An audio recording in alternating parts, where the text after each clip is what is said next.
எத்தனை பேருக்கு இந்த பாட்டு தெரியும்? கேட்டிருக்கீங்களா? முதல்ல பார்க்கவே இல்லையே, புதாக ஆள் இருக்கிறீங்களே. சரி, கற்றுக்கலாம். இது சரணம் இப்படி போகுது. சரணம் 1வது சரணம் பாடிங்கப்பா. பல்லவி பல்லவி பல்லவி தான் மேலே உள்ளது, சரணன்றது கீழே உள்ளது. 1 2 3 போட்டிருக்கல, அதுதான். ம் ம் ம் ஆத்ம ம் ம் ம் அழகான கேள்விகள் கேட்டுட்டு அழகான பாடல், அருமையான பாடல் எழுதினவர் ரொம்ப அற்புதமாக எழுதியிருக்காரு. அது போதகர் doctor M Vincent Selvakumar. Vincent Samuel பேர், எம்பின்னு சொல்லுவாங்க, மெஸ்டர் பென்டகாஸ்டல் அசம்பிளி. ரொம்ப பழைய சாங்ஸ் இதெல்லாம். இதை நான் உங்களுக்கு கற்றுத்தரேன், நீ பின்னாடி நாட்கட்டு.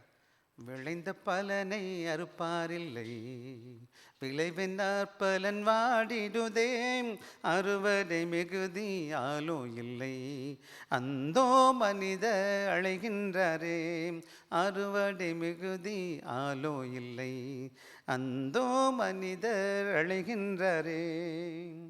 ஆத்துமரட்சன்யம் அடையாதவர் ஆயிரம் ஆயிரம் அழிகின்றாரே, ஆத்துமரட்சன்யம் அடையாதவர் ஆயிரம் ஆயிரம் அழிகின்றாரே. திறப்பில் வாசலில் நிற்பவன் யார், தினமும் அவர் குரல் கேட்கலையோ, திறப்பின் வாசலில் நிற்பவன் யார், தினமும் அவர் குரல் கேட்கவில்லையோ.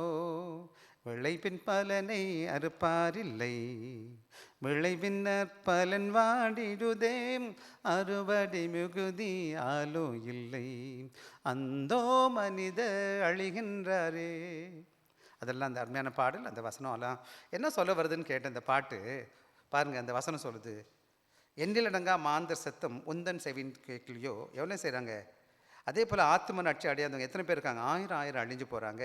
எனவே உங்களை எனக்கு இந்த பாட்டு கடைசியில் முடியும் போது நம்மளை ஒப்புக் கொடுக்க சொல்லும். இன்றைக்கி என்னோடய செய்தி என்னன்னு கேட்டிங்கன்னா, நாம் யாவரும் ஆண்டவருடைய பணிக்கென்று அழைக்கப்பட்டிருக்கிறோம். ஆண்டவர் இந்த கனமான ஊழியத்திற்கு தேவன் என்னை அழைத்திருக்கிறார். நான் நினைக்கக்கூடாது இந்த ஊழியமானது, இந்த திருப்பணி என்பது அருட்பணி. என்னென்னா, இந்த மிஷன்ஸ் இங்கிலீஷில் சொல்லுவாங்களே, மிஷனரி ஊழியம்னு சொல்லுவாங்க சில நேரங்களில். இந்த மிஷன்ஸ் என்பது அருள்பணி அல்லது திருப்பணி, ஆண்டவருடைய ஊழியம். இந்த ஊழியத்துக்கு யார் ஆண்டவர் அழைத்திருக்காருன்னா, என்னை உங்களை எல்லாரையும் அழைத்திருக்கிறார். நானும் நீங்களும் ஊழியக்காரங்கன்னு புரிஞ்சுக்கணும். போதகருக்கு கொடுத்த ஊழியம் உங்களை நடத்துறது. நாம் எல்லாரும் சேர்ந்து என்ன செய்யணும்னு கேட்டிங்கன்னா, இந்த உலகத்தில் போய் ஆண்டவரோட நற்செய்தியை சொல்லி எல்லாரையும் ஆண்டவரோட கொண்டு வரணும். இந்த இடத்துல நிறைய ஜனங்க வந்து உட்காரணும். அதுக்கு காரணம் என்னென்னா, நானும் நீங்களும் அந்த ஊழிய பணியை கடவுள் கொடுத்துருக்குறேன். சரியா? ஆக நான் இன்றைக்கி உங்களோடு கூட பேச போகிற ஒரு காரியம் என்னன்னு கேட்டிங்கன்னா, சபை, இந்த திருச்சபையுடைய பங்கு. திருச்சபைனா யாருன்னா, நீங்களும் நானும் தான் திருச்சபை. புரியுதுங்களா உங்களுக்கு? நம்ம எல்லோரும் கூடி வந்தது தான் சர்ச். இந்த பில்டிங் வந்து பில்டிங் சபை கிடையாது, சபையுடைய மக்களுடைய பில்டிங். நம்மளாம் கூடி வருவதற்கான இடம். ஆனால் உண்மையான ஆசை சபை என்னன்னு கேட்டிங்கன்னா, நீங்களும் நானும் தான் என்னவா இருக்கிறோம்? ஆண்டவருடைய சபை. சபை என்பது தெருவுக்கு கீழே கூட்டிகிட்டு வரலாம், மரத்தடியில் கீழே கூடி வந்திருக்கலாம், வேறு எங்கே வேணாலும் கூடி வரலாம். ஆண்டோடைய பிள்ளைகளாக ஒன்று கூடி வந்தால் அது ஆண்டவருடைய திருச்சபை. அப்போ இன்றைக்கி நம்ம எங்கே உட்காந்துருக்கோம் பார்த்தீங்கன்னா, நம்ம இருக்கிறோம் 30 பேருக்கு மேலே இருக்கிறோம். நம்ம தான் ஆண்டோடைய பிள்ளைகளாக இருக்கிறோம் என்பதை நானும் நீங்களும் நல்லா புரிஞ்சுக்கணும். அப்போ நம்முடைய பங்கு என்ன, சபையுடைய பங்கு என்ன என்பதை நானும் நீங்களும் இன்றைக்கி சுருக்கமாக சில காரியங்களை வேகமாக நான் சொல்லிட்டு போக இருக்கிறேன். சரியா? அதுக்கு முன்னாடி எடுத்துக்கோங்க, இன்றைக்கி எடுத்த வேத பகுதி என்னது பாருங்கள். அங்கே பாருங்கள், அந்த போட்டிருக்கோமா, அப்போஸ்தலர் 13வது அதிகாரம் 2வது வசனம் 3வது வசனம். எல்லோரும் பைபிள் கையில் இருக்குன்னா பைபிள் எடுத்துக்கோங்க. பக்கம் 180வது பக்கத்தில் இருக்குது. அந்த வேத பகுதியை எல்லோரும் சத்தத்தை வைத்து என்னோடு கூட வாசிக்க போகிறீங்க. வாசிக்கலாமா? எல்லோரும் எடுத்துட்டிங்களா? எல்லார் கையிலும் இருக்க 180 புதிய ஏற்பாட்டில் பக்கம், அப்போஸ்தலர் 13வது அதிகாரம் 2வது வசனம் 3வது வசனம். என்னோட கற்று வாசிக்கலாமா? அவர்கள் கர்த்தருக்கு ஆராதனை செய்து உபவாசித்து கொண்டிருக்கும் போது பர்னபாவையும் சவுலையும் நான் அழைத்த ஊழியத்திற்காக அவர்களை பிரித்து விடுங்கள் என்று திருவுள்ளம் பற்றினார். அப்பொழுது உபவாசித்து ஜெபம் பண்ணி அவர்கள் மேல் கைகளை வைத்து அவர்களை அனுப்பினார். இதுதான் முதல் முறையாக வேதத்தில் நீங்கள் பார்த்தீங்கன்னா, அதாவது திருச்சபையின் திருப்பணி அல்லது சபையின் ஒரு பணி என்னன்னு கேட்டிங்கன்னா, இந்த சபை தேவன் உருவாக்குனதுக்கு ஒரு முக்கியமான வேலை காரணம் என்னன்னு கேட்டிங்கன்னா, நம்முடைய சபையுடைய வேலை என்னென்னா, இந்த சபைக்கு என்ன செய்யணும்? திருப்பணியை செய்கிறது. ஆண்டவருடைய மிஷன் ஊழியத்தை செய்வது.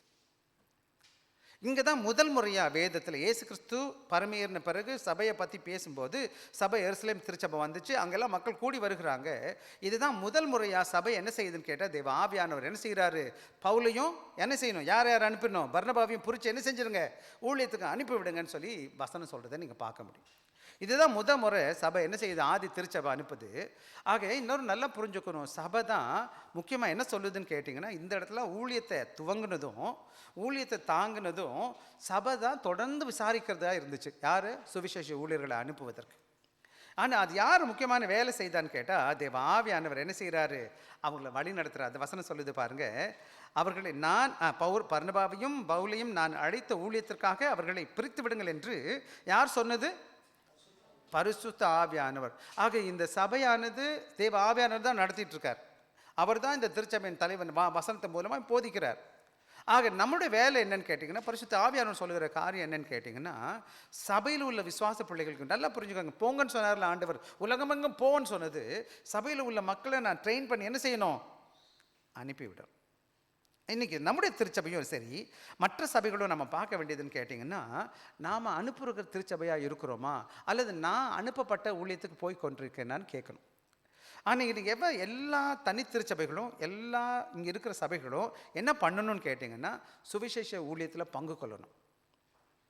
புரியுதுங்களா உங்களுக்கு? அப்போ நீங்களும் நானும் கவனமாக கேட்கலாம், பாஸ்டர் நம்ம திருச்சபை பண்ணுகிறான்னு கேட்டிங்கன்னா, அது நோக்கம் என்னன்னு கேட்டிங்கன்னா, ஏன் செய்யணும்னு கேட்டிங்கன்னா, ஆண்டோட பிரதான கட்டளை என்ன சொல்லுது, நீங்கள் உலகம் எங்கும் போய் அப்படின்னு சொல்லியிருக்கு.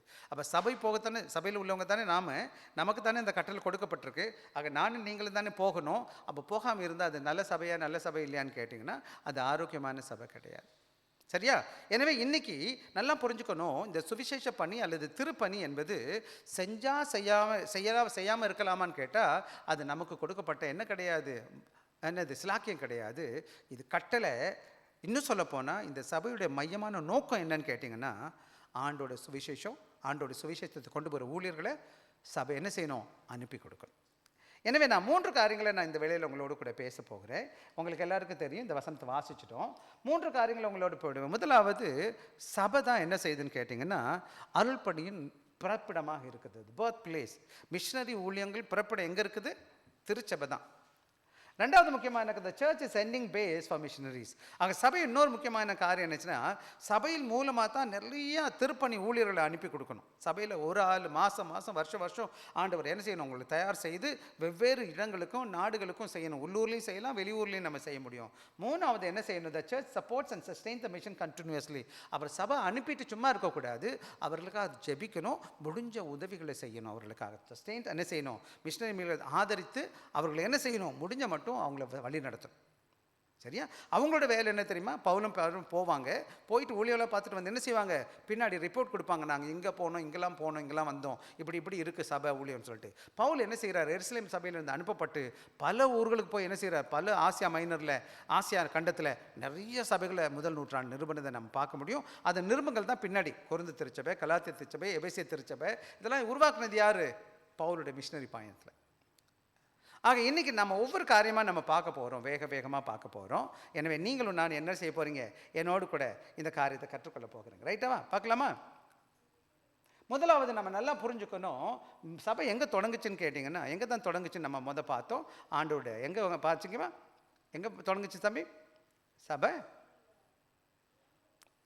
எங்கே தொடங்குச்சு, ஆண்டவருடைய திருச்சபை. வாசிக்கலாம், முதல் பகுதியை வாசிங்க எனக்காக. Mission begins with church worship. வாசிப்போம் ரெண்டாவது வசனத்தை மறுபடியும்.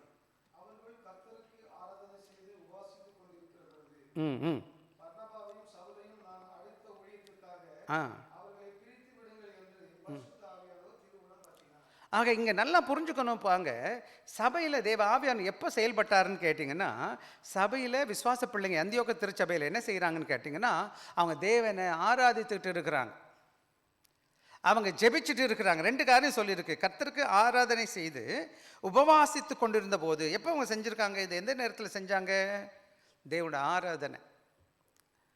ஆக சபை எங்கே தான் பிறக்குது அப்படின்னு கேட்டிங்கன்னா, சபை ஊழியம் எங்கே தான் பிறக்குதுன்னு கேட்டிங்கன்னா, எங்கே தான் மிஷினரி ஊழியம் திருப்பணி பிறக்குதுன்னு கேட்டிங்கன்னா, எந்த ஒரு திருச்சபை தேவனுக்கு பிரியமாக தம்முடைய பிள்ளைகள் இணைந்து ஆராதிக்கிறார்களோ, எங்கே தேவ பிள்ளைகள் ஒன்று கூடி உபவாசித்து அல்லது ஜெபிக்கிறார்களோ, அங்கே என்ன நடக்குதுன்னு கேட்டிங்கன்னா, தேவ பிள்ளைகள் கர்த்தருடைய வசனத்தை தேர்ந்து கொண்டவங்க தாங்களுக்கு மாத்திரம் அந்த வேதை வச்சுக்க மாட்டாங்க.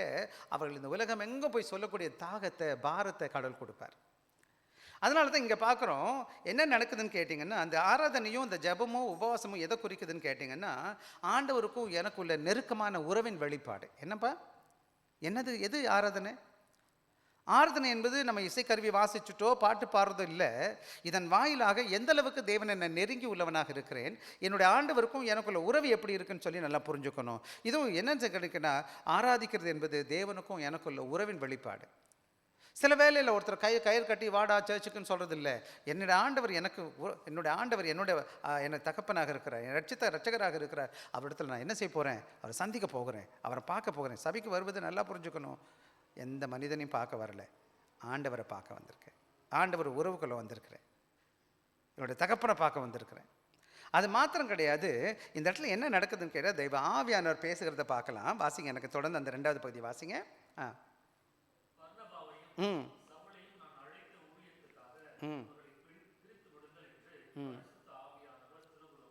அது மாத்திரம் கிடையாது, ஆவியானவர் என்ன செய்கிறாரு? அங்கே இருக்கிற எத்தனை பேர் இருந்தாங்க? விசேஷமாக முதல் நூற்றாண்டில் அவங்க திருச்சபையில் எத்தனை பேர் இருந்திருப்பாங்க தம்பி? சபையில் எத்தனை பேர் இருந்தாங்க? 2வது அதிகாரத்தில் 3000 பேர், அதுக்கப்புறம் 5000 பேர், அதுக்கப்புறம் 8000 பேர். சபை வழியுது, ஜனங்க கூட்டமாக இருக்கிறாங்க.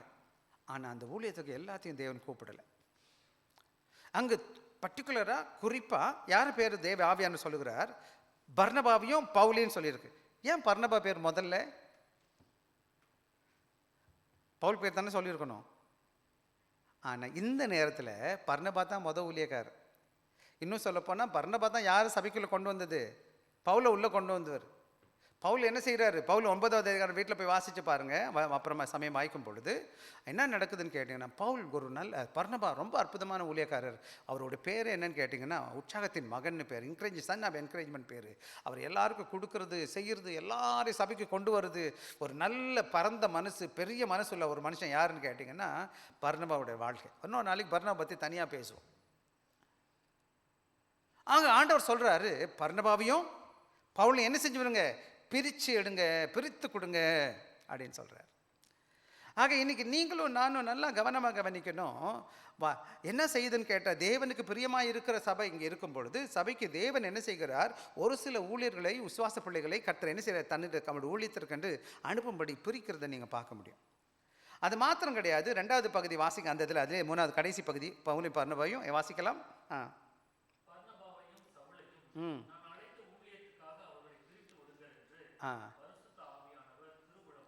ஆக இங்கே நல்லா கவனமாக கவனிக்கும். இங்கே செயல்பாடு யாருடையதுன்னா மனித செயல்பாடு கிடையாது. ஆண்டோட ஆவியானவர் இந்த சபையின் வாயிலாக செயல்படுகிறத நீங்கள் பார்க்க முடியும். யார் சொல்கிற இந்த வேலையை? இந்த கருத்து அவங்க மனிதர்கள் இருந்துச்சுன்னா இல்லை, அவங்களுக்கு தெரியாது இதெல்லாம் இப்படிலாம் பண்ணணும்னு தெரியாது. இவங்க நினைக்கிறாங்க ஏசாமி சொன்னார் அதெல்லாம் நம்ம செய்வோம், உட்காருங்க எல்லாரும் உட்காருங்க, பாட்டு பாடுங்க, மியூசிக் வாசிங்க, சத்தியம் சொல்கிறேன் கேளுங்க அப்படின்னு கேட்குறது மற்றும் கிடையாது. தேவ ஆவியானவர் அவங்களுக்கு கடவுளுக்கு நெருக்கமாக வந்ததுனால, உபவாசித்து தேவனோடு கூட ஐக்கியப்படுகிறதுனால, இந்த 2 தம்பிகளும் 2 சகோதரர்களும் வாலிபர்களாக இருந்திருப்பாங்க. அன்னைக்கு ஆண்டவர் என்ன செய்கிறார்? இவர்களை பிரித்து விடு அப்படின்னு சொல்கிறத நீங்கள் பார்க்க முடியும். உடனே தேவ ஆவியானவர் என்ன செய்கிறார்? அங்கே செயல்படுகிறது மாத்திரம் கிடையாது. அது இன்னொரு முக்கியமான பாடம் என்னன்னு கேட்டிங்கன்னா, இது தனிப்பட்ட யாருடைய வேலைன்னு கேட்டிங்கன்னா, அவங்களாம் விருப்பப்பட்டு போய் சொல்லலை.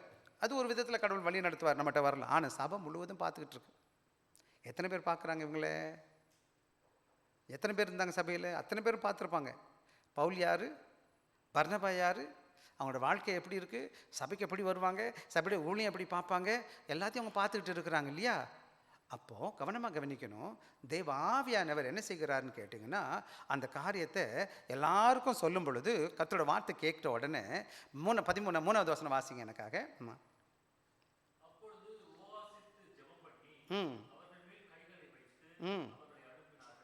இன்னொரு முக்கியமான பாடம் என்னன்னு கேட்டிங்கன்னா, சபை எல்லாரும் ஆமோதிக்கிறாங்க, சபை தலைவர்கள் எல்லாம் ஆமான்னு சொல்கிறாங்க. அப்போ தான் என்ன செஞ்சாங்க? அவங்க எல்லாரும் வந்து கூடி ஜெபிக்கிறாங்க. சபையோட ஃபுல் வேலை என்னப்பா? ஒவ்வொரு ஊழியக்காரனும் மிஷினரி அனுப்பும்போது, ஒரு சுவிசேஷ ஊழியக்காரனை அனுப்பும்போது, இது ஆண்டோட வேலைக்கு போகிறான், ஒரு படைக்கு போகிற மாதிரி உலகத்துக்குள்ளே போகிறான், அவன் கடவுளை அறியாத கடவுளுக்குள்ளே கொண்டு வரணும். அது சாதாரண வேலையானா கிடையாது, பெரிய காரியம். ஆக முழு திருச்சபையை உபவாசிக்கிறாங்க. உபவாசிச்சது மாத்திரம் போட்டாங்களா? ஊழியக்காரங்களாம் அவனை மூட்டி போட்டு உட்கார வச்சு, முட்டி போடுறான், கைகளை வச்சு ஊழியக்காரங்களாம் மேலே கை வச்சு அவனை ஆசீர்வதித்து அவன் என்ன செய்கிறாங்க? அனுப்பினார்கள். ஆக இன்னைக்கு நீங்களும் நானும் நல்லா கவனமாக கவனிக்கணும். ஆக சபை தான் மிஷனரி அனுப்புகிற ஸ்தாபனம். இன்றைக்கி நிறையா அங்கங்கே ஸ்தாபனம் வச்சுட்டு நான் ஊழியக்காரன் அனுப்புகிறேன் அப்படின்னு சொல்லிட்டு செஞ்சிட்ருக்காங்க. அஃபிஷியல், அதாவது வேதத்தின் அடிப்படையில் அப்படிப்பட்ட ஊழியங்களை நம்ம வேதத்தில் பார்க்கல. ஒவ்வொரு சபையும் என்ன செய்யணும்? திருப்பணிக்கணும், ஊழியத்தை அனுப்பணும். அனுப்புனது மாத்திரம் கிடையாது, அவர்களை விசாரிக்கணும், பாதுகாக்கணும். ஆனால் அவர்கள் விருப்பப்பட்டவங்களை அனுப்பக்கூடாது. ஆண்டோட ஆவியானவர் யார் சொல்லுகிறாரோ அவர்களை அனுப்பணும். எல்லா சபை மக்களுக்கும் அது பிரியமாக இருக்கணும். ஊழியக்காரங்க முறைப்படி அவர்களுக்காக ஜெபித்து உபவாசித்து தேவ சித்தத்தை அறிந்து கொண்டு எப்போல்லாம் உபவாசித்தாங்க ஜெபிச்சாங்கன்னு சொல்லி கேட்கும்போது என்னென்ன அர்த்தம்னு கேட்டால், அவங்க சுயத்தினர் செய்யப்படலை, ஆண்டோட சித்தத்துக்கு ஒப்பு கொடுத்தாங்கன்னு அர்த்தம். ஆக ஒரு நல்ல ஊழியம் எதுவாக இருக்குன்னு கேட்டிங்கன்னா, என்ன பண்ணணும்னு கேட்டிங்கன்னா, நம்முடைய சபை எங்கே தொடங்கணும்னு கேட்டிங்கன்னா, என்ன பண்ணணும்? ஆவியான சபைக்குள்ளே தொடங்கணும். Missions begin with the church in worship. ஆக உண்மையாக ஆராதிக்கிற இடத்துல தான் தேவ ஆவியானவர் யார் அனுப்பணும் யார் அனுப்ப மாட்டேன்னு சொல்வார். ரெண்டாவது, Holy Spirit call through the church. ஆக தேவ ஆவியானவர் தன்னுடைய மக்களோடு பேசும்போது எங்கே தான் செயல்பட்டாருன்னு கேட்டிங்கன்னா, திருச்சபையில் தான், திருச்சபைக்கு உள்ளே தான் தேவ ஆவியானவர் செயல்படுகிறத நீங்கள் பார்க்க முடியும். ஆக இன்றைக்கி நிறைய ஸ்தாபனங்கள் எதை தான் பண்ணுறாங்க, பரவாயில்ல, அவங்க செய்கிறது அவங்க பதில் சொல்லுவாங்க. ஆனால் வேதத்தில் நமக்கு ஏதாச்சும் நல்ல எடுத்துக்காட்டு இருக்குதுன்னு கேட்டிங்கன்னா, இந்த எடுத்துக்காட்டு தான் முதல் முறையாக நமக்கு சொல்லப்பட்டிருக்க இடம். என்னன்னு கேட்டிங்கன்னா, என்ன செய்யுங்க? ஆராதிக்கிறாங்க, உபவாசிக்கும் பொழுது தேவ ஆவியானவர் சத்தத்தை கேட்குறாங்க. பார்னபாவையும் பாலையும் பிரித்து விடு என்னுடைய ஊழியத்துக்குன்னு சொல்லிட்டு அவங்க எல்லாரும் உபவாசித்து ஜெபிச்சு என்ன செய்கிறாங்க? அவங்களோட கைகளை வச்சு என்ன செய்கிறாங்க? அவங்கள அர்ப்பணித்த பிறகு எல்லாத்துக்கும் அனுப்பி வைக்கிறாங்க. ஆக நம்ம பார்க்க வேண்டிய பாடம் என்னன்னு கேட்டிங்கன்னா, இது ஒரு நல்ல பாடம் நம்முடைய லைஃப்பில். இன்றைக்கி சபைக்கென்று ஒரு முக்கியமான வேலை என்னன்னு கேட்டிங்கன்னா, திருப்பணிக்கென்று ஊழியர்களை அனுப்புவது. ஏன் சபையில் செய்யணும்னு கேட்டிங்கன்னா, அதாவது மேற்கத்திய நாடுகளுக்கு போனீங்கன்னா ரொம்ப குளிர்காலங்களில் அவங்க என்ன செய்யும்? இன்றைக்கெலாம் ஹீட்டர் சிஸ்டம் வந்துருச்சு, நிறைய எல்லாம் ஃபயர் பிளேஸ்னு ஒன்று இருக்காது. அங்கே என்ன செய்யணும்னா, எல்லா இடத்துலையும் அவங்க வீட்டில் என்ன வைப்பாங்கன்னா, ஒரு சின்ன அடுப்பு மாதிரி வச்சுருப்பாங்க. அடுப்பு கிடையாது அது. அங்கே விறகுலாம் வச்சுட்டு அந்த அது எரிக்கும் போது, அந்த குளிர்காலம் வெளியில் இருக்கும்போது அந்த இடம் என்ன செய்யும்? எரிஞ்சிக்கிட்டே இருக்கும். அந்த எரி என்ன செய்யும்? அந்த இடம் ஃபுல்லாக என்ன செஞ்சுருக்கும்? அந்த வெப்பம் இது அது என்ன செய்யும்? அந்த சூடை கம்மி பண்ணும். அதே மாதிரி நம்முடைய வாழ்க்கையில் என்ன செய்யணும்னு கேட்டிங்கன்னா, அந்த வெப்பமானது அந்த வீட்டை முழுவதையும் அந்த உஷ்ணத்தை கொஞ்சம் கொடுத்து அந்த குளிரை தாங்கக்கூடிய சக்தியை கொடுக்குதோ, அதை போலவே நம்முடைய வாழ்க்கையில் கூட, அதாவது வச்சுக்கோங்க, அந்த தீ இருக்குல்ல, அந்த வீட்டில் வேறு இடத்துல வச்சோம்னா என்ன செஞ்சிடும்? மற்றதெல்லாம் எரிஞ்சு போயிடும். அப்போது ஒரு ஃபயர் பிளேஸ் எங்கே இருக்குதுன்னு கேட்டிங்கன்னா, அந்த தீ உண்டாக்குற இடம் எங்கே இருக்குதுன்னு கேட்டால் அது குறிப்பிட்ட இடம் இருக்குது போல். தேவ ஊழியத்திற்கு மிஷினரிகளை சிறப்பாக அனுப்புகிற ஒரு இடம் எதுன்னு கேட்டிங்கன்னா, அதுதான் தேவ திருச்சபை. ஏன்னா தேவ திருச்சபைன்னு தான் அவனை சோதித்து பார்க்க முடியும். அவன் நல்லவனா கெட்டவனா, அவனை அனுப்பலாமா அனுப்பக்கூடாதான்னு நமக்கு தெரியும். ஆக இங்கே நல்லா கவனமாக கவனிக்கக்கூடிய பாடம் என்னன்னு கேட்டிங்கன்னா, ஒரு சபையில் அனுப்பும்போது அந்த திருச்சபை என்ன செஞ்சுருக்கணும்னா, ஜெபிக்கணும், ஆராதிக்கணும், ஆவியானோட வழிநடத்தலுக்கு காத்திருக்கணும். இந்த திருச்சபையில் கூட 2 பிள்ளைங்க வந்தாங்க. ஒரு தம்பி 2008 வந்தான், ஒரு தம்பி 2009 வந்தான்.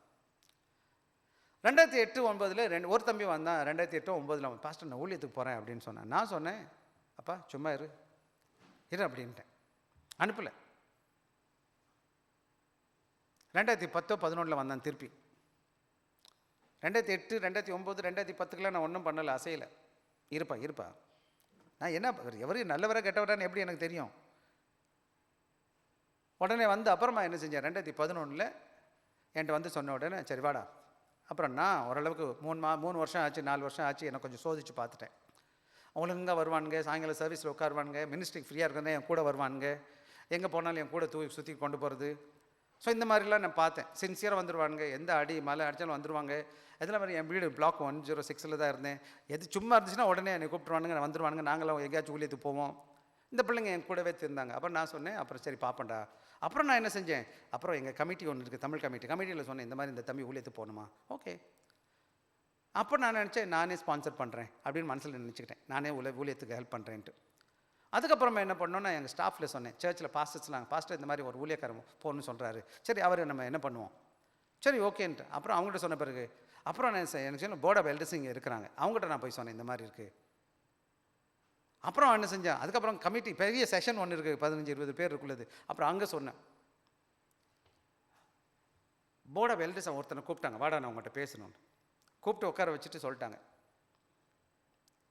நீ வேலை விட்டுட்டு போகிறது ஒன்றும் பிரச்சனை இல்லை, ஆனால் நாங்கள் நாங்கள் ஒன்றுமே உதவி செய்ய மாட்டோம், நாங்கள் ஒன்றுமே உதவி செய்ய மாட்டோம். அந்த தம்பி சொல்லிட்டான், யார் செஞ்சாலும் செய்ய நான் போகிறேன், ஊழியத்துக்கு போகிறேன்னு சொல்லிட்டு 11 சொல்லிட்டான். அவங்க ஒரு நல்ல கம்பெனியில் வேலை பார்த்துட்டு இருந்தான். அப்புறம் ஓரளவுக்கு எல்லாம் ஒத்துக்கிட்டாங்க, சரி போப்பா. போன பிறகு நான் என்ன பண்ணினேன், கொண்டு போய் ஒரு பைபிள் காலேஜில் போட்டேன். இங்கே தான் ட்ரை பண்ணேன் சிங்கப்பூரில். இவன் ஒர்க் பர்மிட்டில் இருந்ததுனால அவனுக்கு வேலை கிடைக்கும், இங்கே வந்து பாஸ் கிடைக்கல. உடனே இங்கேருந்து நான் பெங்களூரில் ஒரு சர்ச் காலேஜில் போய் போட்டாச்சு. அங்கே போய் போட்டுட்டு இங்கே ஓரளவுக்கு சம்பளம் நல்லா தான் வாங்கிட்டு இருந்தானே. அங்கே என்ன பண்ண தெரியுமா, 4 வருஷத்துக்கு 1 வருஷத்துக்கு 1100 வெள்ளி தான் கொடுக்குறது. எத்தனை வெள்ளி, அதாவது ஒரு மாதத்துக்கு 50 வெள்ளி கம்மியாக. ஏன் 100 வெள்ளி கொஞ்சம் கம்மியாக, 50 வெள்ளி வந்து அவன் சொந்த காசு, 50 வெள்ளி வந்து அங்கே கட்டணும் காலேஜில். 4 வருஷம் சோதித்து பார்த்தேன், இவன் என்ன பண்ணுறான் பார்ப்போம், பணம் கொடுக்காம இருப்பானா. நல்ல வேலை இருந்துட்டாங்கப்பா. இன்றைக்கி வேறு எங்கள் ஊழியம் பார்த்துட்ருக்காங்க. 3 வருஷம் 4 வருஷம் எவ்வளோ தான் கொடுத்தேன், மாதம் 100 வெள்ளி, சிங்கப்பூர் காசுக்கு 100 வெள்ளி, அது கூட அப்படி தான், அதான் 1100 வெள்ளி ஒரு வருஷத்துக்கு எவ்வளோ இருக்கும்.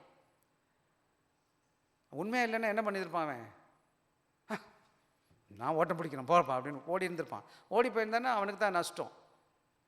நான் இன்றைக்கி ஆண்டோட கிருபையாக அந்த பிள்ளைங்களுக்கு சென்னையில் 2 ஊழியத்தை தொடங்கியிருக்கிறோம். 2 ஊழியம் நடந்துகிட்ருக்கு. இந்த 2 பேர்லேயும் உங்களை மாதிரி தான் தனியாக வந்து உட்காந்துருந்தானுங்க. ஆண்டோட கிருபையாக வழி நடத்தி பைபிள் காலேஜ் படிக்க வச்சு, பைபிள் காலேஜில் கூட்டிகிட்டு வந்து ஒரு இடத்த பிடிச்சி பைபிள் ஊழிய நடத்த சொல்லி, அதுக்கப்புறம் சகோதரியை பார்த்து கல்யாணம் பண்ணி இப்போ 2 பேருக்கும் 2 பிள்ளைங்களோட கூட 2 ஊழியங்களுக்கு வச்சு நடத்திட்டுருக்காங்க. இந்த வருஷம் நான் ஆர்டினேஷனுக்கு நான் ட்ரை பண்ணிகிட்ருக்கேன். எங்கள் முறைப்படி அவங்களுக்கு போதக ஊழியத்தை பண்ணணும்னு சொல்லிட்டு. ஆக இந்த திருச்சபையில் நம்ம என்ன பண்ணணும்னு கேட்டிங்கன்னா, சுவிசேஷ ஊழியத்திற்கு 2 நபர்களை நம்ம அனுப்ப கர்த்தர் கிருபை கொடுத்தார். முறைப்படி ஜபத்தோடு இங்கே வச்சு ஜபம் பண்ணி தான் அனுப்பினேன். நான் கூட்டிகிட்டு வந்து ஒவ்வொருத்தன் தனித்தனியாக போனான். ஒருத்தர் 2011, இன்னொரு பையன் 2012. அப்புறம் ஒரு 11 பையன் கூட்டிகிட்டு வந்து எல்லாருக்கும் முன்னாடி நிப்பாட்டி ஜெபம் பண்ணி ஊழியத்துக்கு போக சொல்லி இன்றைக்கு வர ஜெபிக்கிறோம், தேவைகளை சந்திச்சுட்டு இருக்கிறோம். ஆக இன்னைக்கு நீங்களும் நான் கேட்க வேண்டிய காரணம், is our church actively worshipping, praying and seeking God's wisdom. ஆக இந்த திருச்சபை தேவனோட ஆசீர்வாதமான ஆராதிக்கிற அல்லது ஜெபிக்கிறது ஆண்டோட சித்தத்தை அறிந்து செயல்படுகிற ஆரோக்கியமான சபையாக இருக்கான்னு கேட்கணும். 2வது, allowing Holy Spirit directors in sending in missionaries. சபையில் கடவுள் ஊழியக்காரங்க வர்றாங்க, ஊழியத்துக்கு விருப்பமாக இருக்கிறோன்னு சொன்னவங்களை அனுப்புகிற சபையாக இருக்கா என்பதை கேட்கணும். இன்னைக்கு பல வேலைகள் இந்த 2 பேரை கூட என்ன செஞ்சிருக்கலாம் தெரியுங்களா, அனுப்பாமல் இங்கே இருப்பா, என் கூடவே ஊழியம் பண்ணுன்னு சொல்லியிருந்திருக்கலாம். வச்சிருக்கலாமா, வச்சிருக்க முடியாதா, என் கூட ஓடி இருப்பாங்களா இல்லையா. ஆனால் ஆண்டோட ஊழியமா ஏன் ஊழியமா, கடவுளுடைய கிருபைனால இந்த 2 பிள்ளைங்களும் 2 ஊழியத்தை பண்ணிகிட்டு இருக்காங்க. அது இல்லாமல் இன்னும் சில ஊழியங்களை நம்ம தாங்க முடியுது. எனக்கு பெங்களூரில் இருக்காங்க, அரக்கோணத்துலேயே மற்ற இடங்களில் நான் என்னால் முடிஞ்சதை செஞ்சுட்டு உட்காந்துட்ருக்கேன். ஆக என்னோட ஆசை என்னன்னு கேட்டிங்கன்னா, இந்த மிஷினரி ஊழியத்தில் இந்த திருப்பணியில் நம்ம என்ன பண்ணணும்னு கேட்டிங்கன்னா, நம்மளால் இயன்ற காரியங்களை செய்வதற்கு திருச்சபையாக நாம் அதற்கு பின்பாக இருக்க வேண்டும். முதலாவது ஆராதிக்க வேண்டும், 2வது என்ன செய்யணும், ஜெபிக்கணும், 3வது தேவ சித்தத்தை அறிந்து கொண்டு நாம் யாவரும் என்ன செய்யணும்னு கேட்டிங்கன்னா, இந்த அனுப்புகிற ஊழியத்தில் பங்கு கொள்ளப்படியாக இருக்கணும். இன்னைக்கு என்னால் போக முடியாது, யாரோ போகிறதுக்கு தயாராக இருக்கிறாங்க. இந்த 2 ஊழியக்கார பிள்ளைங்க போயிருக்கிறாங்க, இங்கே வேலையை விட்டுட்டு போயிருக்கிறாங்க. அதாவது 2011 படத்தில் போயிருக்காங்க. இன்றைக்கி இவ்வளோ நாள் இங்கே இருந்தால் நிறைய சம்பாரிச்சிருக்கலாம் அவங்க நினச்சிருந்தாங்கன்னா. ஆனால் அவங்க எல்லாத்தையும் தியாகத்தை பண்ணிட்டு என்ன செஞ்சாங்க, அன்றைக்கி கொஞ்சம் வயசில் போயிட்டாங்க, 30 வயசுக்கு முன்னாடியே போயிட்டாங்க ஊழியத்துக்கு. இன்றைக்கி நமக்கு தியாகம் பண்ண முடியல, யாரோ தியாகம் பண்ணுறாங்க. நம்ம செய்ய முடியுமா, செய்ய முடியாதா, நம்மளால் ஊழியம் பார்க்க முடியுமா, முடியாதா. ஆக நீங்களும் நான் என்ன பண்ணணும்னு கேட்டிங்கன்னா, ஆதி திருச்சபை என்ன சொல்லிச்சுன்னு கேட்டிங்கன்னா, அவர்கள் உபவாசித்து ஆராதித்து கொண்டு இருக்கும் போது தேவ ஆவியானவர் பர்னபாவையும் பவுலையும் பிரித்து அனுப்ப எடுத்து சொன்னது போல சபை ஒன்று கூடி என்ன செஞ்சாங்க, அவர்களை ஒருமனப்பட்டு அனுப்பினதை நீங்கள் பார்க்க முடியும். ஊழியர்களும் விசுவாசிகளும் ஒன்றோடு கை கோர்த்து கொண்டு அவர்களை அனுப்பினது மாத்திரம் கிடையாது, அவர்களை தாங்கினாங்க. 3வது வசனம் மறுபடியும் எனக்காக வாசிக்கலாம். அப்பொழுது உபவாசித்து ஜெபித்து அவர்களை கைகளை வைத்து இன்னொரு முக்கியமான காரியம் என்னன்னு கேட்டிங்கன்னா, church is a sending base for missionaries. ஆக தேவ ஊழியர்களை அனுப்புகிறது இடம் எங்கேவா இருக்கணும்னு கேட்டிங்கன்னா, சபை தான் அதோடைய அஸ்திபாரம், அதுதான் ஸ்தானம். சபைக்கு வெளியில் மிஷனரிகளை அனுப்பக்கூடாது. ஏன்னு கேட்டிங்கன்னா, சபைக்கு தான் தேவன் அதிகாரத்தை கொடுத்துருக்கிறார். ஆக இங்கே நல்லா கவனமாக கவனிக்கும் போது என்ன நடக்குதுன்னு கேட்டிங்கன்னா, அவங்க என்ன பண்ணினாங்கன்னு கேட்டிங்கன்னா, church confirms and send missionaries எப்படின்னு கேட்டிங்கன்னா, அவங்கள கைகளை வச்சு ஜெபிக்கிறாங்க. ஏன் கை வச்சு ஜெபிக்கணும்? அவர் அனுப்ப போகிறேன்னு சொல்லுது. நான் வச்சு கை வைக்கிறேன்னு என்ன அர்த்தம்னு கேட்டிங்கன்னா, நானும் இவனுடைய ஊழியத்தில் பங்கு உள்ளவனாக இருக்கிறேன், எனக்கும் உடன்பாடு இருக்குது இவன் போகிறதுல. ஆக நான் அவனுக்கு போகிறதுக்கு நான் உறுதிப்படுத்துகிறேன். யாருக்கு தெரியுது? இவனுக்கும் தெரியணும், சபைக்கும் தெரியணும். சபையின் அஸ்திபாரம் நான் யார். ஆக அன்றைக்கி இருக்கிற சபை ஊழியக்காரங்க என்ன செய்கிறாங்க? கைகளை வைத்து அவர்கள் மேலே ஜெபிக்கும் பொழுது அது என்ன செய்யுதுன்னா, அவர்களை போவதை நான் என்ன செஞ்சுருக்கேன்? உறுதிப்படுத்துகிறேன் என்பது. ஆக இன்னொரு முக்கியமான காரியம் என்னென்னு கேட்டிங்கன்னா, அந்தியோக்க திருச்சபை என்ன செய்யலை? அனுப்பலை. அதை என்ன செய்யலை? அவங்க ஹோல்ட் பண்ணலை. அவங்க 2 பேரை விட்டுட்டா போயிடுவாங்கன்னு சொல்லிட்டு, அதுக்கு பதில் அவங்க என்ன செய்கிறாங்க? பவுலையும் பர்னபாவையும் பவுலையும் என்ன செய்கிறாங்க? அந்த ஊழியத்திற்கு சந்தோஷமாக அனுப்பி கொடுக்குறாங்க. சபையில் நானும் நீங்களும் என்ன பண்ணணும்? சந்தோஷமாக என்ன பண்ணணுமா? அனுப்பணும். அப்புறம் இன்னொரு முக்கியமான காரியம் நல்லா கவனமாக கவனிக்கணும். சபை சொல்லுது போன்னு சொல்கிறது. இங்கே போன்றது யார்? நானாக போகிறது இல்லையா? மிஷனரின்னா என்னது? அனுப்பப்படுறது. என்னப்பா அனுப்புறதுக்கும் போகிறதுக்கும் வித்தியாசம் இருக்கா? நானாக வந்தேன்னா இப்போ போகிறது, நான் அனுப்புறதுன்னா அனுப்பப்படுறது, சென்டிங். ஆக சபையோட வேலை 2 காரியம் இருக்குது. நானா கடவுள் ஊழியத்துக்கு அர்ப்பணிச்சு, ஆக சபை என்ன செய்யணும்? அவனை அர்ப்பணிச்சு. இப்போ 2 பேருங்க என்கிட்ட வந்தாங்க, என்கிட்ட தான் பேசினாங்க. 2 பேர் சொன்னாங்க, பாஸ்டர் நான் ஊழியத்துக்கு போகிறேன்னு. சரி விட்டுட்டு நான் போக சொல்லிட்டு அப்படி சும்மா விட்டுட்டேன்னா இல்லை, நான் என்ன செய்கிறேன்? வந்து சபையில் கூப்பிட்டு அவளை முறைப்படி அனுப்பி கொடுக்குறேன். சபையாக இணைந்து அனுப்புகிறோம். ஆக சபையோட வேலை என்னன்னு கேட்டிங்கன்னா, சபையில் வர்ற விசுவாச பிள்ளைகளை வசனத்தில் நடத்துறது, சத்தியத்தை சொல்லிக் கொடுக்குறது ரைட்டு. ஆனால் சபையோட அஸ்திபாரமான வேலை என்னன்னு கேட்டிங்கன்னா, ஆண்டவருடைய திருப்பணியின் ஊழியத்தில் என்ன செய்யணும்? பங்கு கொள்வது. மக்களை அனுப்பி பல இடங்களில் ஆண்டவர் அறியாத மக்களுக்கு நற்செய்தியை அனுப்புவது. இன்றைக்கி இந்தியாவிலையும் பல நாடுகளில், மேற்கத்திய நாடுகள்லேருந்து நிறையா மிஷனரிகள் வந்தாங்க. அந்த காலங்களில் ஊழியர்கள் வந்து என்ன செஞ்சாங்க? எல்லா இடங்களும் போய் கர்த்தருடைய வார்த்தையை சொல்லி கொடுத்தாங்க. அவர்கள் நம்ம சொன்னதுனால தான் இந்த நற்செய்தியை நம்ம கேட்டு இன்றைக்கி நாமெல்லாம் ஆண்டோடைய பிள்ளைகளாக இருக்கிறோம். இன்றைக்கி நம்முடைய கடமை என்னன்னு கேட்டால், இந்த அறியாத மக்கள் எத்தனையோ பேர் உட்காந்துருக்காங்க பார்த்தீங்களா? எனவே நீங்களும் என்ன செய்யணும்னு கேட்டிங்கன்னா, இந்த நற்செய்தியை என்ன செய்யணும்? சொல்லப்படுவதற்கு அனுப்புகிற மக்களாக காணப்பட வேண்டும். என்னால் போக முடியல, அனுப்புகிறவங்களை அனுப்பலாமா? So mission is not just about going but also be sending. என்ன செய்யணும்? நான் போகிறது மாத்திரம் கிடையாது, அனுப்பப்படுகிற ஊழியங்களை பண்ணணும். 2வது இன்னொரு முக்கியமான காரியம் பாருங்கள். சர்ச் என்ன செய்யுதுன்னு கேட்டிங்கன்னா, church provide spiritual and practical support. என்ன பண்ணுறாங்கன்னு கேட்டிங்கன்னா, சபை என்ன செஞ்சாங்கன்னு கேட்டிங்கன்னா, அந்த சபைக்கு என்ன செஞ்சாங்க? வாசிங்க 3வது வசனம் வாசிங்கம்மா மறுபடியும். ஜெபம் பண்ணி இன்னொரு முக்கியமான காரியம் என்னன்னு கேட்டிங்கன்னா, அவங்களுக்கு அங்கே என்ன செய்யலாம்? அங்கே சபை வந்து எல்லாரும் சேர்ந்து உபவாசத்தை ஜெபிக்கிறாங்க. போதக ஊழியர்களும் செய்கிறாங்க. அப்போஸ்தலர்கள் அங்கே இருந்தாங்க, அவங்களும் ஜெபிச்சாங்க. சபையும் சேர்ந்து ஜெபிச்சிச்சா இல்லையா? சபையும் ஜெபிச்சாங்க. இன்றைக்கி உங்களுக்கு நான் சொல்லுகிற காரியம், இன்றைக்கி அவங்க வெவ்வேறு இடங்களில் வேலை பார்க்குறாங்க, ஊழியங்க பார்க்குறாங்க, நல்லவங்க வர்றாங்க, கெட்டவங்க வருவாங்க, ஆண்டவர் அறியாதவங்க இருக்கிறாங்க. அவங்களுக்கு பிரச்சனைகள் வருமா? ஆவிக்குரிய பிரச்சனை வருமா? வராதா? இன்றைக்கி சபைக்காக, சபையின் ஊழியர்களுக்காக, ஊழியர்களுக்காக, விசுவாச பிள்ளைகளுக்காக, மிஷனரி ஊழியங்களுக்காக நம்ம ஜெபிக்கிறோமா? சபையுடைய வேலை வந்து மிஷனரி ஊழியங்களுக்காக ஜெபிப்பது. சபையில் வந்து நாம் ஜெபிக்காதபடி வெற்றி பெறாது ஊழியம். சபை ஊழியமும் சரி, மிஷனரி ஊழியமும் சரி, இந்த சபையுடைய வேலை, சபையில் உள்ள விசுவாசிகளுடைய வேலை நாம் இதற்காக ஜெபிப்பது. அதைத்தான் நீங்கள் அங்கே பார்க்குறீங்க, ஸ்பிரிச்சுவல் கவரிங். அது மாத்திரம் கிடையாது, அவர்களை அனுப்பி விடும்போது சும்மா அனுப்பியிருப்பாங்களா? ஏதாவது தேவைகளை சந்திச்சிருப்பாங்களாப்பா? இவங்க 2 பேரும் வேலை பார்க்கல, ஊழியம் தான் பார்க்குறாங்க. இப்போ இவங்களுக்கு சேவை இருக்கா? இப்போ 2 பேரும் படிக்க போகிறோன்னு சொல்லிட்டாங்க, 2 பேரும் வேலை பார்க்கல, வேலை இருந்துச்சு, வேலையை விட்டுட்டு போயிட்டாங்க. அப்போ இவங்க படிக்கணும், யார் உதவி செய்வா? யார் கொடுக்கணும்? சபை. நம்முடைய திருச்சபை இன்னைக்கு வர அந்த 2 மிஷனரி ஊழியர்களுக்கும் நாம் உதவி செஞ்சுட்டு இருக்கோம் மாதம். இதுக்கடையில் நான் போய் பார்ப்பேன், என்னால் முடிஞ்சதை செய்வேன். இதுக்கு முன்னாடி நிறையா செஞ்சோம், மற்ற பிள்ளைகளுக்கு இப்போ செய்ய ஆரம்பிக்கிறதுனால குறைஞ்சு போனாலும் கூட. ஆனால் என்ன செய்வோம்னு கேட்டிங்கன்னா, சபை என்ன செய்யணும்? அவருடைய பொருளாதார தேவைகளை செய்யணும். அது மாத்திரம் கிடையாது, அவர்களுக்கு என்ன செய்யணும்னு கேட்டிங்கன்னா, அவர்கள் தேவனுக்குள்ளே உண்மையாக அழைக்கப்பட்டார்களா இல்லையா என்பதை உணர்ந்து பார்த்த பிறகு அனுப்பியிருப்போம்னா அவளை தாங்கி நடத்தணும். பிலிப்பியர் 4வது அதிகாரம் 16-17 வசனம் எனக்காக வாசிக்கலாம். பிலிப்பியர் 4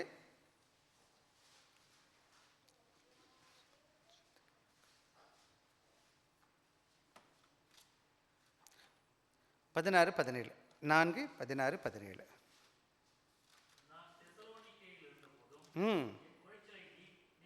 நீக்கும்படி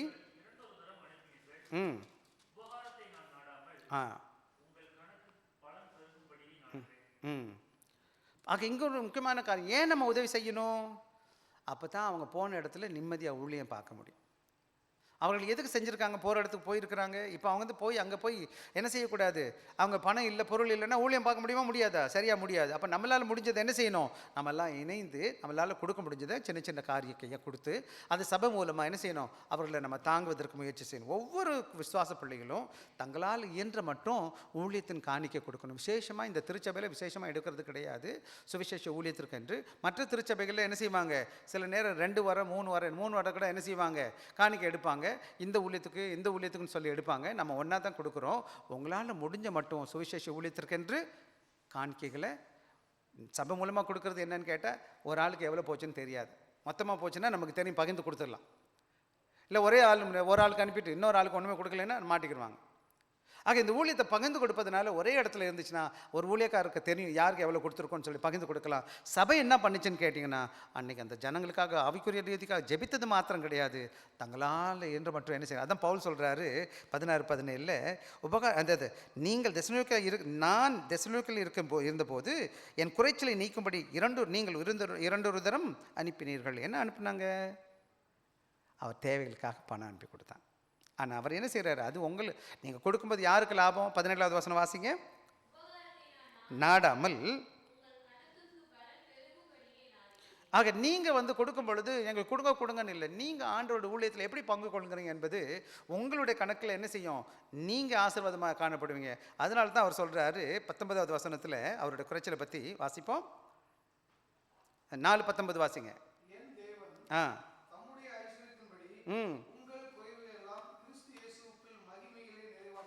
ஆக இந்த பிலிப்பிய ஜனங்கள் கஷ்டப்பட்டுட்டு தான் இருக்கிறாங்க. அவங்க ஒன்றும் பணக்கார கூட்டம் கிடையாது. ஆனால் ஆண்டவருக்கு கொடுக்குற காரியத்தில் என்ன செய்யலை? பின்தங்கி இருக்கலை. அதனால் அவர் சொல்ல, உங்களுக்கு குறைச்சல் இருக்கும்போது அந்த குறைச்சல் யாருக்கு தயவு சேர்ந்திப்பா? ஆண்டவர் கொடுப்பாரு. ஆக இன்றைக்கி என்னோடய பிரச்சனை என்னன்னு கேட்டால், நமக்கெல்லாம் குறைகள் இருக்குது, தேவைகள் இருக்குது. பொருளாதார ரீதியில் நம்ம பெரிய அளவில் பெரிய பணக்காரன் கிடையாது. ஆனால் ஆண்டவருக்கு கொடுக்கும்போது ஆண்டவர் என்ன செய்ய மாட்டார்? நம்ம குறைச்சல் வைக்க மாட்டார். நிச்சயம் நம்ம தேவைகளை சந்திப்பார். அதான் 19, என் தேவன் தம்முடைய அரிசத்தின்படி உங்கள் குறைவுகளை எல்லாம் கிறிஸ்து இயேசுவுக்குள் மகிமையிலே நிறைவேற்றுவார். அதுதான் அங்கே சொல்லிட்டு இருக்குது. ஆக நானும் நீங்களும் கவனமாக கவனிக்க வேண்டிய பாடம் என்னன்னு கேட்டிங்கன்னா, சர்ச்சில் தான் என்ன செய்யணும்? அந்த ஃபண்டு வரணும். எதுக்குன்னு கேட்டிங்கன்னா, வச்சுக்கோங்க, பாருங்களேன், ஏரோப்ளைன் நீங்கள் போயிருக்கீங்கன்னு நினைக்கிறேன். சிங்கப்பூர் பார்த்தீங்கன்னா ஒரு நாளைக்கு ஆயிரக்கணக்கான ஏரோப்ளைன் வந்து போயிட்டு இருக்கா? எல்லாத்தையும் ஒரே ஒரு கண்ட்ரோல் டவர் ஒன்று தான் இருக்குது. அதான் இங்கிலீஷில் சொல்லுவாங்க பாருங்களா, control tower at an airport. வச்சுக்கோங்க, ஒரே ஒரு ஏர்போர்ட் இருக்குது. ஒரே ஏர்போர்ட்டில் ஒரு கண்ட்ரோல் டவர் இருக்குது. எந்த ஃப்ளைட் இப்போ வரணும், எப்போ இறங்கக்கூடாது, எது ஏறுது எது ஏறக்கூடாதுன்னு தெரியும். எல்லாத்துக்கும் எதை தெரியும்? அந்த கண்ட்ரோல் டவருக்கு தெரியும். அதே போல் அந்த கண்ட்ரோல் டவர் தான் செய்து யார் எங்கே போகிறா, எந்த டைரெக்ஷனில் போகணும் என்பதை டைரெக்ஷன் கொடுக்கும். ஐயா, இந்த டைரெக்ஷனில் நீ வாங்க, இந்த நம்பரில் நீங்கள் இறங்குங்க, இந்த ஏர்போர்ட்டில் நீங்கள் இறங்குங்கன்னு சொல்லி யார் சொல்வா? இந்த கண்ட்ரோல் டவர் கண்ட்ரோல் பண்ணும் எல்லாத்தையும். அதே போலவே சபையுடைய நோக்கம் என்னன்னு கேட்டால், இன்றைக்கி நல்ல வேலை நமக்கு ஒரு 2 மிஷினரிஸ், மொத்தம் 5 பேர் தான் நான் நடத்திக்கிட்டு இருக்கேன். என்கிட்ட இருக்காங்க 5-6 பேர் தான் நான் பார்த்துக்கிட்டு இருக்கிறேன். ஒரு சில சபைகளில் நிறைய மிஷினரிஸ் இருப்பாங்க. ஆக்சுவலி நமக்கு நிறைய இருந்தாங்க, இப்போ தான் இல்லை, கொஞ்சமாக போச்சு. தமிழ் திருச்சபையில் ஒரு 3-4 பேர் நம்ம பார்த்துட்ருக்கோம். சபை மூலமாக 2 பேர், மற்றது நான் தனியாக பார்த்துட்டு இருக்கிறேன். ஆக நீங்கள் கொடுக்கும் பொழுது இந்த பணம் என்ன செய்யணும்னு கேட்டிங்கன்னா, எல்லோரும் நிர்வகிக்க ஈஸியாக இருக்குமா? நிர்வகிக்க ஈஸியாக இருக்காதா? எல்லாருக்கும் சரியாக பகிர்ந்து கொடுக்க முடியுமா? முடியாதா? இப்போ ஒவ்வொருத்தரும் தனித்தனியாக அனுப்புனேன்னு வச்சுக்கோங்க, என்ன ஆகும்? இப்போ வச்சுக்கோங்களேன், அந்த ஏரோப்ளைன் அது பாட்டுக்கு வந்து ஏறுது, எப்படி இருக்கும்? என்ன நடக்கும்? ஆக்சிடென்ட் ஆகிடும்.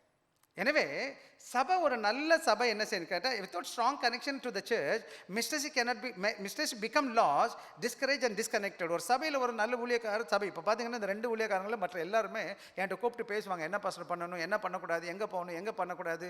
அவங்கள வழி நடத்திக்கிட்டு இருக்கிறேன், ஜெபிச்சுட்டு இருக்கேன், தவறான போகும்போது சரியான வழி காமிச்சிட்டு போயிட்டுருக்கேன். இப்போ கூட நான் அடுத்த வாரம் நான் அங்கே தான் இருக்க போகிறேன், அந்த ஊழியத்தை விசாரிக்க தான் போயிட்டுருக்கேன். நான் இவங்க எல்லாரையும் நம்ம பார்ப்பேன், 5 பேரையும் நான் பார்ப்பேன் அங்கே. ஆக பார்க்கும் பொழுது யாரை பார்ப்பேன்? சொல்லுவேன், என்னப்பா பண்ணுறீங்க, எப்படிப்பா இருக்கீங்க, என்ன பண்ணிட்டு இருக்க ஊழியத்தை. வருஷத்துக்கு 2 முறை இப்போ சென்னைக்கு போவேன். இது ஊழியத்தை விசாரிக்கிறதுக்கு மட்டும்தான் போகிறேன் நான். இவங்க ஊழியத்தை போய் இவங்களை பார்த்துட்டு வர்றதுக்கு தான் போயிட்டுருக்கேன். வேறு ஒன்றுமே இல்லை, வேறு எங்கேயும் போகிறதே இல்லை. பொதுவாக எங்கே போனாலும் இந்த ஊழியத்துக்கு போவேன், அதை பார்த்துட்டு வேகமாக வந்துடுவேங்க.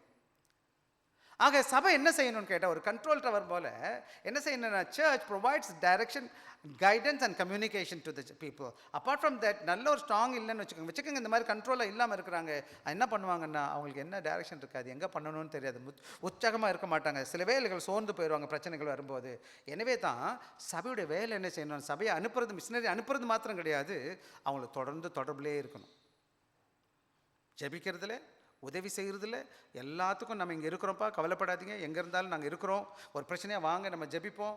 சபை எப்போதும் அனுப்பப்பட்ட திருச்சபை. எனவே நீங்களும் ஒரு நாளில் கடவுள் உங்களை கூப்பிட்றாரு வச்சுக்கோங்க, ஒரு சபை மூலமாக ஊழியத்துக்கு போகணும். போயிட்டு பிறகு விட்டுறக்கூடாது, மறந்துடக்கூடாது, போயிட்டு வந்துட்டேன் இனிமேல் எப்போதும் அந்த சபையை சார்ந்து ஜெபிக்கணும்.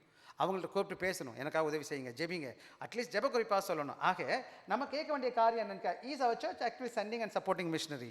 இந்த திருச்சபை, நம்முடைய திருச்சபை சரியாக நம்ம திருப்பணிக்கு ஊழியர்களை மிஷினை ஊழியர் அனுப்பியிருக்கிறோமா, அல்லது மாத்திரம் கிடையாது இன்னும் நம்ம அனுப்பிக்கிட்டு இருக்கிறோமா, அதை குறித்து ஆக்டிவாக இருக்கோமா? நிச்சயமாக நம்ம அப்படி தான் இருக்கிறோம்.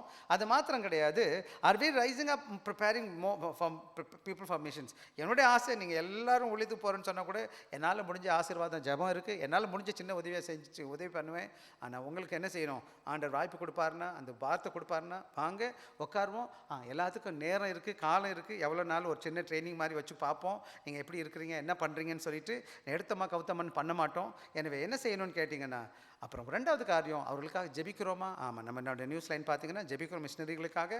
ஃபினான்ஷியல் பண உதவி செய்கிறோமா? ஆமாம், நம்ம கொடுத்துட்ருக்கோம், இப்போ கூட நம்ம செஞ்சுட்டு இருக்கிறோம், ஒவ்வொரு வருஷமும் செய்கிறோம். போன வருடம் நீங்கள் பார்த்துருப்பீங்க, ஒரு திருச்சபைக்கு இடம் வாங்கி கொடுத்தோம். என்ன, இன்னொரு சபை கூட காலியாக இருக்குது, இன்னொரு இடத்துக்கு நம்ம வாங்கி கொடுக்கணும், அது என்னோடய பாரம். ஸோ எல்லாத்துக்கும் நம்ம செய்யணும். இன்னொரு திருச்சபை, சின்ன சபை, அவனை கட்டி கொடுக்க வாய்ப்பு கடவுள் கொடுத்தார். ஏதோ நம்மளால் முடிஞ்சதை நம்ம செஞ்சுட்ருக்கோம், செய்ய முயற்சி பண்ணிகிட்டு இருக்கோம். ஆனால் நீங்கள் உங்கள்கிட்ட கேட்கணும், நீங்கள் ஜெபிச்சிங்களா? நீங்கள் எந்த அளவுக்கு தேவ ஊழியத்தில் பங்கு கொள்கிறவர்களாக இருக்கிறீங்க? நம்ம போய் எவ்வளோ செலவு பண்ணுறோம்? நம்மளுக்கு என்னென்னமோ செலவுகள் வருது. எல்லா செலவுகளுக்கு மத்தியில் ஆண்டவருக்கு என்ன கொடுத்துருக்கோம்? ஆண்டவர் ஊழியத்துக்கு எப்படி நம்ம தாங்குகிறோம்? காணிக்க போடுறது ஒரு பகுதி வரும்போது, ஆனால் கண்ணுக்கு தெரியாமல் ஊழியம் பார்க்குற விசுவாச ஊழியர்களை எப்படி தாங்குறோன்றது என்பது சற்று யோசிச்சு பாருங்கள், நீங்கள் கேட்டு பாருங்கள். அது மாத்திரம் கிடையாது, மூணாவது முக்கியமான காரியம் என்னன்னு கேட்டிங்கன்னா, சபை church supports and sustains the mission continuously. எப்போதுமே சபை என்ன செஞ்சுருக்கணும்னு கேட்டிங்கன்னா, இந்த சபையுடைய இந்த அந்த திருப்பணி அனுப்புகிறோம் பார்த்தீங்களா, அந்த மிஷனரி ஊழியருக்கு பார்த்தீங்கன்னா, அது ஒரு நேர காரியம் கிடையாது. இங்கிலீஷில் சொல்கிறாங்க, mission is not one time event, it's on going commitment. அப்படின்னா என்ன அர்த்தம்னு கேட்டிங்கன்னா, அது ஒரே ஒரு முறை செஞ்சுட்டு அனுப்பிட்டோம், அதுக்கப்புறம் நீ பார்த்துக்க அப்படின்னு சொல்லாதபடி, அதை தொடர்ந்து நம்ம விசாரித்து அதை ஒப்பு கொடுத்து அதுக்காக நம்ம அர்ப்பணிச்சிருக்கணும் சபை. அது மாத்திரம் கிடையாது, பவுலும் பர்னபாவும் அண்டியோக்கு போன பிறகு, மிஷனரியாக போன பிறகு, வசனம் வாசிங்க எனக்காக, 14வது அதிகாரம், அப்போஸ்தலர் 14வது அதிகாரத்தில் 26லேருந்து 28 வரை வாசிங்க. 14, 13 இப்போ அனுப்பியிருக்கிறாங்க.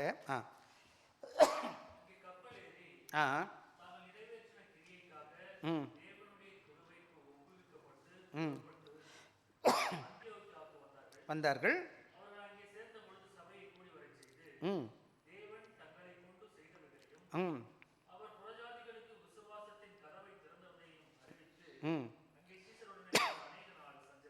அங்கே போய் என்ன செய்கிறாங்கன்னு கேட்டிங்கன்னா, அந்த சபைக்கு வந்து மறுபடியும் என்ன செய்கிறாங்க, ரிப்போர்ட் கொடுக்குறாங்க.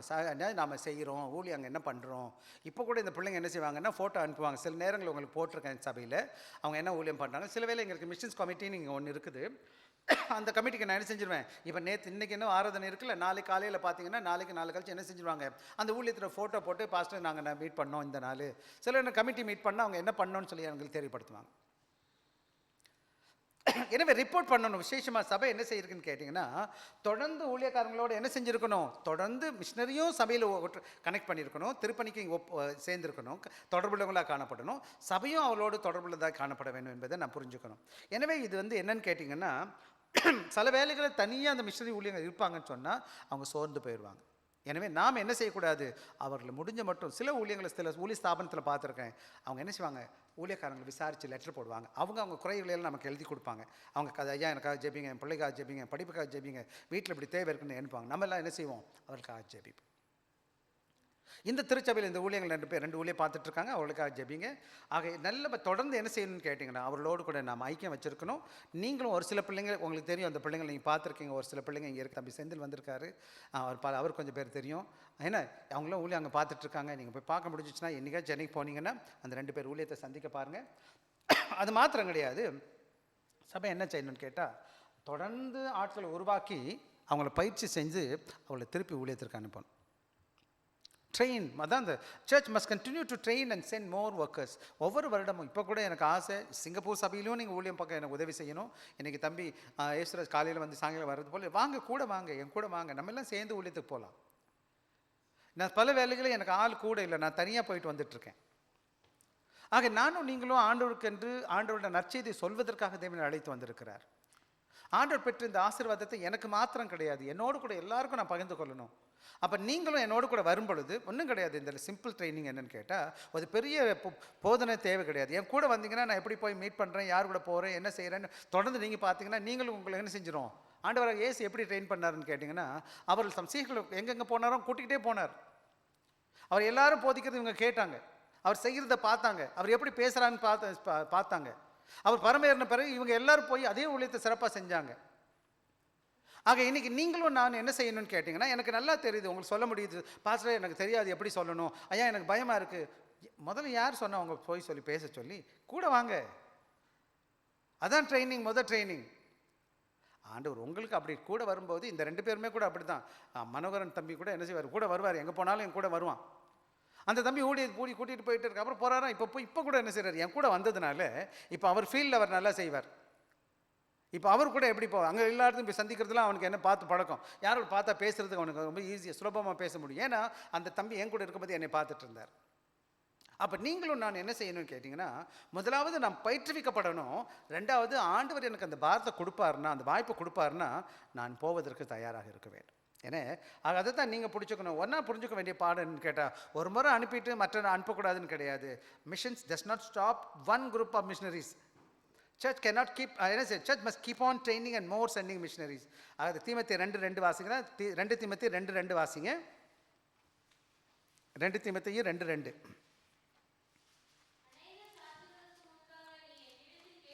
கேட்டவைகளை போதிக்கத்தக்க,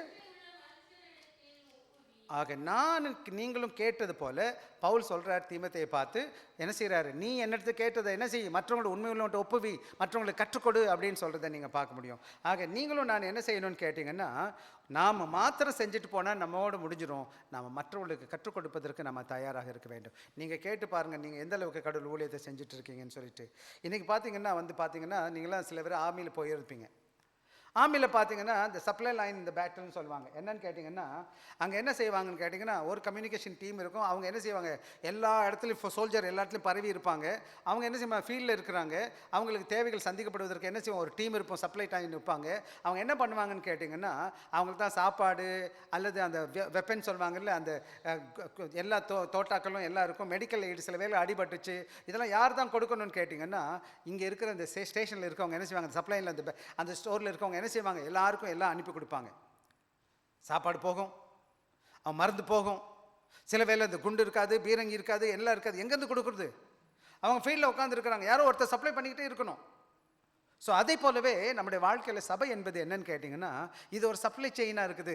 நம்ம உட்காந்துட்டு இருக்கோம், நம்ம ஜெபிக்கிறோம், நம்மகிட்ட எல்லா தேவைகளும் இருக்குது. நம்மகிட்ட இருக்கிறது என்ன செய்யணும், எல்லாருக்காக ஜெபிச்சு அனுப்பி கொடுக்குறது தான் நம்மளுடைய வேலையாக இருக்கணும். ஆக சபை என்பது தொடர்ந்து என்ன செய்யணும்னு கேட்டால், ஏன்னா மிஷனரிஸ் நம்ம பார்த்துட்டு இருக்காங்க, அங்கே இருக்காங்க, ஜெபிக்கிறாங்க. எனக்கு நம்ம அவங்களுக்காக ஜெபிக்கணும், நம்மளால் முடிஞ்ச உதவிகளை செய்யணும், உற்சாகப்படுத்தணும். இந்த 2 தம்பிங்களும் ஊழியத்தில் இருக்காங்க, இந்த மற்ற பிள்ளைங்களும் இருக்கிறாங்க.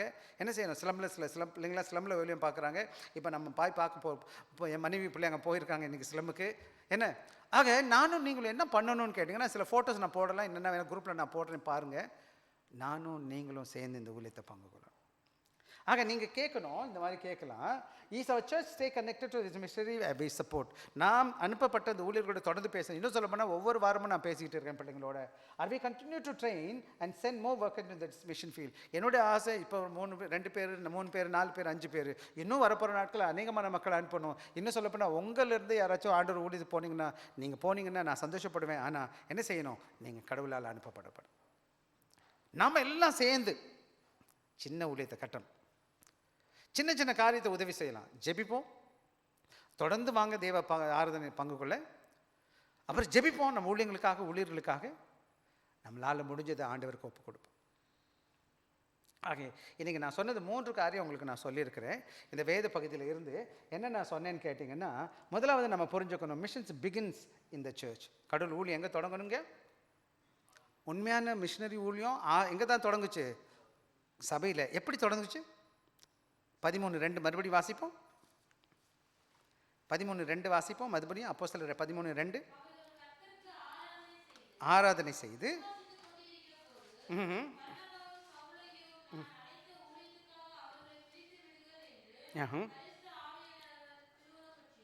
It's birth in worship and prayer. எப்போது தேவ திருச்சபை உண்மையாக தேவனோடு கூட உறவுள்ளதாக இருக்குதோ, தேவனை ஆராதிக்குதோ, எப்போ தேவ பிள்ளைகள் உபவாசித்து ஜெபித்து தன் தேவசித்தை ஒப்பு கொடுக்குறார்களோ, அங்கு தான் தேவ ஊழியம் தொடங்குது சபையில்.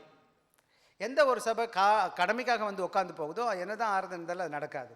ரெண்டாவது முக்கியமான காரியம் என்னன்னு கேட்டிங்கன்னா, சபை என்ன செய்யுது? அவர்களை அனுப்புகிறது, கைகளை வைத்து அனுப்பி அவர் தேவைகளை சந்திச்சாங்கன்னு பார்க்குறோம். அதான் பார்க்குறோம், சஸ்டெயின்ட் பை தி சர்ச். தொடர்ந்து சபை என்ன செய்யுது?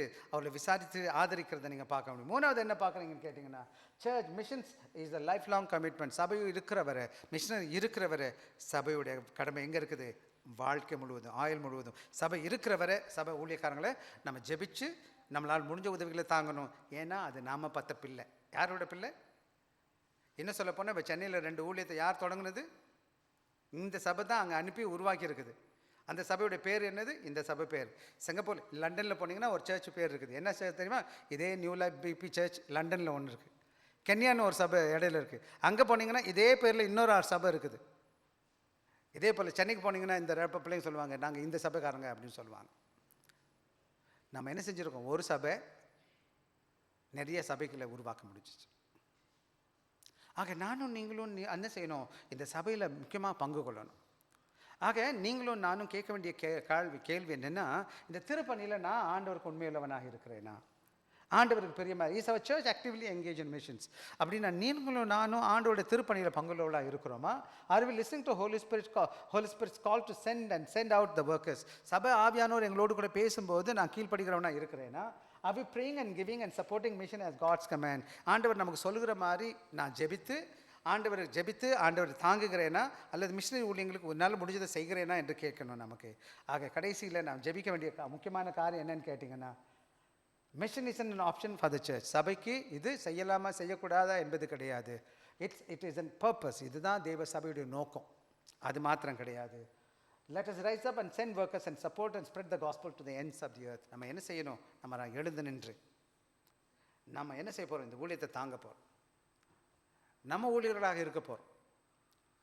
நம்முடைய கடமை இந்த நற்செய்தியை எடுத்துகிட்டு உலகம் எங்கும் கொண்டு போகணும். நானும் நீங்களும் சேர்ந்து செய்யணும். சபையில் பல வருடமாக வந்துட்டு இருக்கோம். நானும் நீங்களும் வந்துட்டுருக்கோம். நிறைய பேர் வரமாட்டுறாங்க. ஏன் வரல ஏன்னு கேட்டால் நான் சொல்ல மாட்டேன். நான் இந்தியாவில் ஊழியத்தை தொடங்குறதுக்கு ஆசைப்பட்டதுக்கு காரணம் என்னென்னா, என்னால் இந்தியா ஊழியம் பார்க்க முடியாது, இங்கே ஊழியம் பார்த்துட்ருக்கேன். என்னோட சின்ன உதவியை கொடுத்துட்டேன்னா அவங்க யாரோ உதவி செஞ்சுருவாங்க.